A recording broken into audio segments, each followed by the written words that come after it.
একটা রাজনৈতিক দলের ব্যাপারে দেখলাম যে তার শ্বশুর বাড়িতে গাড়ির স্টোরেজে কার পার্কে ঠিকানা দিয়েছে। দেখেন, আমরা যেটা বলেছি যে গত নির্বাচনে এই কাউন্সিলররা কিন্তু আপনার কোনো দলীয় প্রতীকে নির্বাচন করেন নাই, ওনারা স্বতন্ত্র নির্বাচন করেছেন সবাই। প্রথম। দ্বিতীয় কথা হচ্ছে যে আমরা সবাইকে পুনর্বহালের দাবি করি নাই।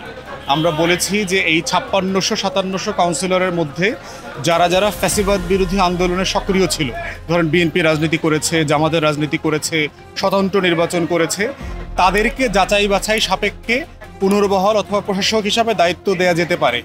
এবং তাদেরকে যাচাই বাছাই কীভাবে হবে দেখতে হবে ১৬ বছর ধরে সে আওয়ামী লীগের রাজনীতির সাথে কোনোভাবে সম্পৃক্ত ছিল কিনা, মানে ডাইরেক্টলি ইনডাইরেক্টলি। দ্বিতীয়ত হচ্ছে তার মামলা মোকদ্দমা আছে কিনা, সে জেল খেটেছে কিনা।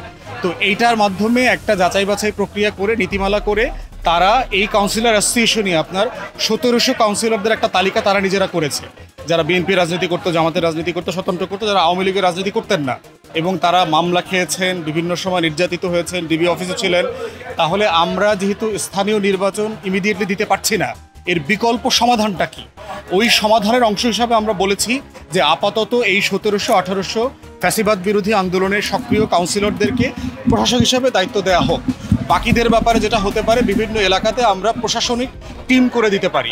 এলাকার যারা গণ্যমান্য ব্যক্তি আছেন, সম্মানিত নাগরিক সমাজের সদস্য আছেন, তাদেরকে দিয়ে টিম করে দেওয়া যেতে পারে, অথবা নির্বাচনে চলে যাওয়া যেতে পারে, সেটা আলোচনা করা হবে। তো সেটার মূল কথা হচ্ছে যেটাই করবে সরকার নীতিমালার উপর ভিত্তি করে করতে হবে। একটা উপকমিটি থাকবে, তারা যাচাই বাছাই করবে, গোয়েন্দা সংস্থার মাধ্যমে খোঁজখবর নেবে। এটার মাধ্যমে আওয়ামী লীগকে পুনর্বাসন করার কোনো চেষ্টা করা হচ্ছে না। মূল কথা হচ্ছে সেবা। কারণ হচ্ছে আমার প্রান্তিক জনগোষ্ঠী প্রত্যেক দিন সেবা থেকে বঞ্চিত হচ্ছে। দেখেন, প্রত্যেকটা স্থানীয় প্রশাসনকে বাতিল করা হয়েছে, ইউনিয়ন পরিষদ করা হয়নি। অথচ ইউনিয়ন পরিষদে কিন্তু দলীয় প্রতীকে নির্বাচন হয়েছে। অধিকাংশ চেয়ারম্যান মেম্বাররা হচ্ছে নৌকা প্রতীকে নির্বাচিত। তাহলে আপনি স্বতন্ত্র নির্বাচিতদেরকে আপনি বাতিল করে দিলেন, কিন্তু নৌকার প্রতীকে যারা নির্বাচিত হয়েছে এই হাজার হাজার ইউনিয়ন পরিষদের চেয়ারম্যান মেম্বারকে কিন্তু আপনি দায়িত্বে বহাল রেখেছেন। এরা যেটা হয়েছে আগস্টের পরে এরা আবার সবাই পলাতক।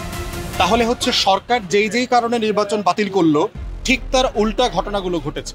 সেই বাস্তবতায় আমরা বোধ করছি এর কোনো বিকল্প কোনো আইডিয়া সরকারের পক্ষ থেকে অথবা সিভিল সোসাইটির পক্ষ থেকে এখনো আসে নাই। তো আমরা বোধ করছি এটাই কি আপাতত সামনে রেখে কাজ করে এগিয়ে যাওয়া দরকার। দেখেন, রাজনৈতিক দল করার তো একটা সাংবিধানিক অধিকার রাষ্ট্রের যে কারো আছে।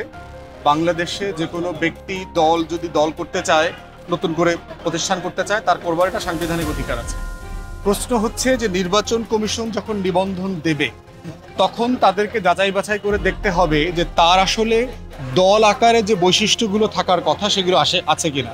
একটা রাজনৈতিক দলের ব্যাপারে দেখলাম যে তার শ্বশুর বাড়িতে গাড়ির স্টোরেজে কার পার্কে ঠিকানা দিয়েছে, তার গাড়িটা যেখানে রাখা থাকে তার শ্বশুর বাড়ি।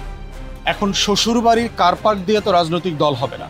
আবার দ্বিতীয়ত হচ্ছে এই যাচাই বাছাইয়ের পরেও নিবন্ধিত দল যারা আছেন তাদের কি আসলে রাজনৈতিক দল হিসেবে থাকার সুযোগ আছে কিনা। প্রায় ৫৪টা রাজনৈতিক দল এখন নিবন্ধিত আছে, যাদের মধ্যে দেখবেন ৭-৮টার বাইরে আপনার দেখবেন অলমোস্ট কারো কোনো রাজনৈতিক কর্মসূচি কর্মকাণ্ড নাই। অতএব সেটাও অ্যানুয়াল রিটার্ন দাখিল করা, তারপরে রিপোর্ট নেওয়া, এটার মাধ্যমে ইলেকশন কমিশনকে দায়িত্ব নিয়ে এইটা নিবন্ধনগুলো বাতিল করে দিতে হবে। কারণ অধিকার থাকবে, কিন্তু অধিকারের যেন আবার ইচ্ছা মতো অ্যাবিউজ না করা হয়, অপব্যবহার না করা হয়, সেটাও মাথায় রাখতে হবে।